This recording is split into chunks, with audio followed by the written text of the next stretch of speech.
ஜெயலலிதாவால் கனிமொழியை வந்து எய்ட்ஸ் கேஸில் பட்டிருக்காங்க. அதனால அவங்க அமௌண்ட் திருடி எஜுகேஷனில் பாவத்தில் விழுந்திருக்காங்க.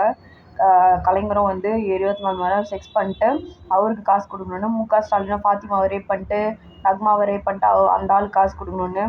அதுக்கப்புறம் பார்த்திங்கன்னா சசிகலா புஷ்பான்னு லாரி டிரைவருங்களாம் மூக்க வச்சு அர்ஜுன் திருப்பதியில் இருக்கிற சாவடிச்சா. பரமேஸ்வரி இந்த மாதிரி புடவை கட்டி செய்வனை வச்சு அவங்க அம்மா மட்டும் சுகமாக காமிக்கணுமா ஜெயிலில். எல்லா வேலையும் பண்ணிட்டு வாழாம் தேடி ஆளுக்கு பிறந்தவா.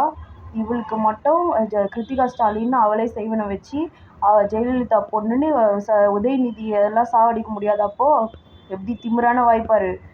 சோபன் பாபு நாயுடு சாப்பாடு தான் கேட்குதான்னு கேட்டால் பாலாஜியும் சாவடிச்சிட்டாலாம். இதே மாதிரி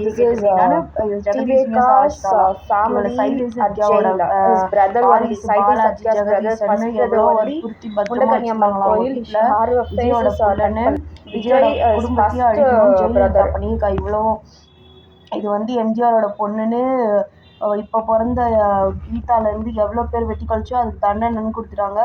மோடியோட தண்டனையை காங்கிரஸ் கட்சியை ஏமாற்றி சாயா கேள், நீதி கேள், என் கூதியை கேள்னு எடுத்து வந்து விட்டாலாம் கனிமொழி. அதனால அவரையும் சாவச்சிட்டாராம். மோடியே பிறந்து பனிஷ்மெண்ட் கொடுக்குறாங்க.